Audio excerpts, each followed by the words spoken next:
Okey, so seterusnya apa yang kita faham tentang apa itu ruqyah. Okey, apa itu ruqyah? So ruqyah ini terbahagi kepada dua, iaitu yang pertama ruqyah syariah. Okey, ruqyah syariah. Okey, ataupun yang kedua ruqyah syirkiyah. So kita kena membezakan dua perkara ni lah. Ruqyah syariah iaitu bacaan ayat-ayat ruqyah daripada Al-Quran, iaitu ruqyah tu sendiri. Ruqyah itu merupakan jampi. So kita kena faham dulu. Okay, minta maaf, aku betulkan balik. Ruqyah itu merupakan jampi. So ruqyah syariah merupakan jampi-jampi yang menggunakan ayat-ayat Al-Quran dan juga doa-doa daripada Nabi.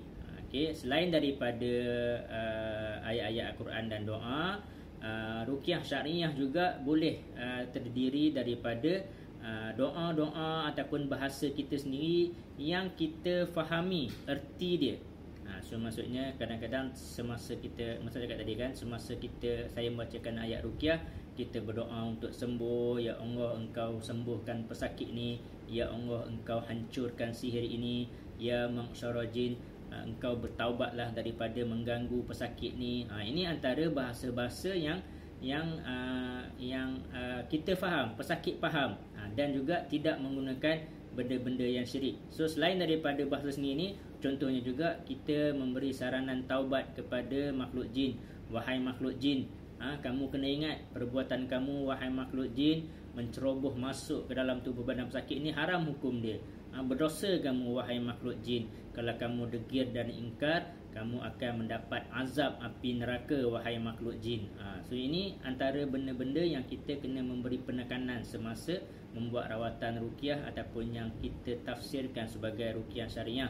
Okey, selain daripada itu juga bila kita sebut selari dengan Al-Quran dan juga doa-doa Nabi, kita juga kena jauhkan daripada menggunakan barang-barang yang boleh membawa kepada syirik. Tangkal-tangkal. So buat rawatan ruqyah ni tak ada peninding tangkal. Okey, saya bagi awak cincin batu ni, awak kena pakai cincin batu ni supaya nanti jin saka tu tak akan masuk lagi ke dalam badan awak. Awak kena pakai gelang ni. Walaupun gelang tu nampak macam gelang kayu koka, gelang kayu kemuning. Bila kita pakai gelang kayu koka ataupun gelang kemuning hitam dengan niat untuk halau daripada jin tak mari kacau kita, itu boleh membawa kepada syirik. Okey, kita kena faham, kalau kayu kemuning hitam, kayu koka, dari segi khasiat herba, ya, alhamdulillah ada manfaat dan khasiat dia. So maksudnya kayu koka tadi ataupun kayu kemuning hitam tadi direbus, direndam dalam air panas, kemudian airnya kita buat minum. Alhamdulillah, Masya Allah, Tabarakallah, itu tak menyalahi syariat Islam. Tapi kalau dipakai semata-mata buat gelang, tapi tak ada apa-apa, orang kata apa, tak ada apa-apa amalan, kemudian dia percaya kepada gelang ni akan melindungi diri dia, maka itu akan membawa kepada syirik. Walaupun kayu koka ataupun kemuning hitam tadi dibuat sebagai tasbih, tasbih tu tak salah.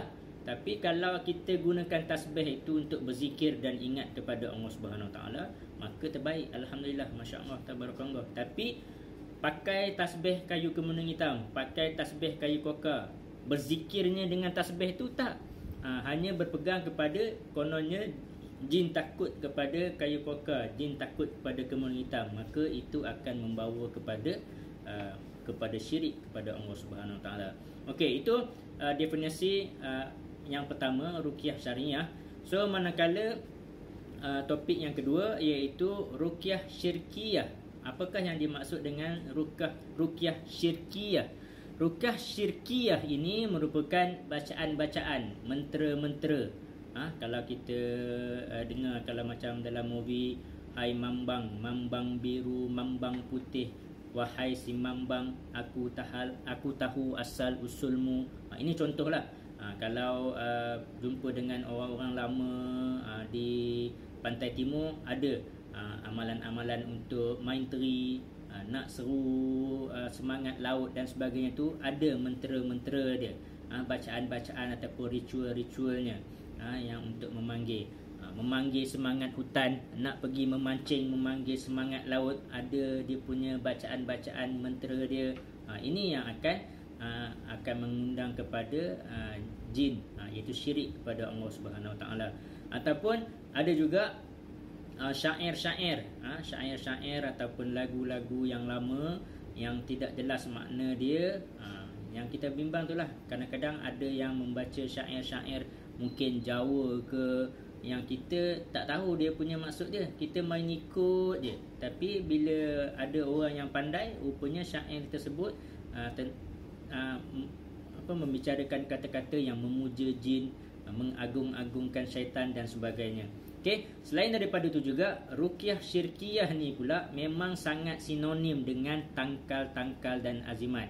Bila membawa ruqyah syirkiyah, membawa kepada syirik ni, memang kebanyakannya orang dia perawat tu, bomoh tu, orang uskun tu dan sebagainya tu akan menjual tangkal-tangkal pakai gelang ni.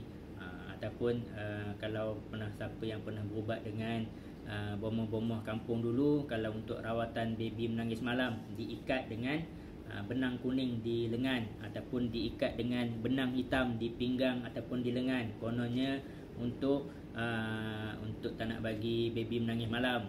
Ada juga saya pernah jumpa dengan di rumah pesakit menggantungkan kuda laut kering di pintu dan di tingkap. Kuda laut kering tu dia dah kering, digantungkan, dipakukan di pintu dan juga di tingkap, kononnya tak nak baby menangis malam, tak nak bagi benda-benda yang jahat tu masuk ke dalam rumah. So ini dua perkara yang kita kena faham. Ruqyah tu merupakan jampi, dia masih umum. Ada jampi yang mengikut syariat Islam, iaitu ruqyah syariah, dan juga ada jampi yang bertentangan dengan syariat Islam, iaitu ruqyah syirkiyah.